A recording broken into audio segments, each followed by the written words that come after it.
Are the big drama schools elitist, or are you just not good enough?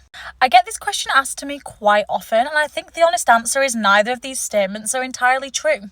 I think the big drama schools are elitist and do have those reputations because they get the results, and that is something that is really got to be focused on as a performer.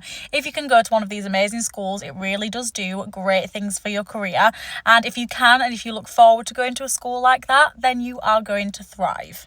On the other hand, big schools like this are really looking for something specific. So when everyone auditions, it's not very often that just the next person that you know gets into one of these schools. They're always looking for something different, they're looking for something specific, and it changes every year depending on what's going to be on the West End, because I feel like they know, and then they make decisions on the people that are in that year, on how successful they think they can make them in the industry. And I think that's a really smart business decision to do. It keeps the results good, keeps them result driven, and it means that these schools are doing really well for people.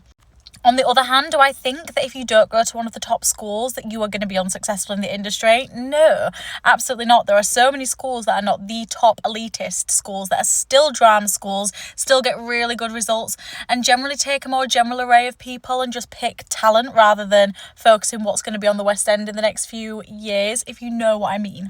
So if you'd prefer not to train at your Oxford and Cambridge of drama schools, if you know what I'm saying, there are plenty of options that can get you really, really great results that don't feel like the pressure is just unbearable. So my opinion is, yes, maybe some of these schools are slightly elitist, but I think they kind of have the reputation to be a little bit. And I think that's the reason why performers have to audition at these schools, because you never ever know what they're actually looking for. And if you're it that day, you've kind of hit the jackpot, because the pool of teachers and agencies that look at these students and the way that they get into West End rooms and cruise rooms after being to some of these elite schools is mega. Like, any performer would be silly to turn up the opportunity just because the career progress that these schools can give you is just massive.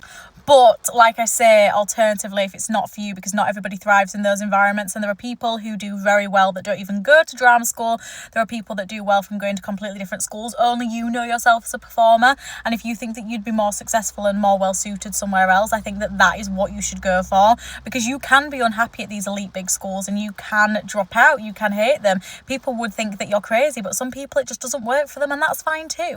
So if you want my honest opinion, I think that you should pick what the best course of action is for you personally as a performer. If you think big schools are for you and you get the absolute amazing chance of going to one of them, I think you should go, and I think you should take every opportunity from it. And if you want something a little bit more relaxed, a different environment, then absolutely go for a different drama school. Like, do what is best for you.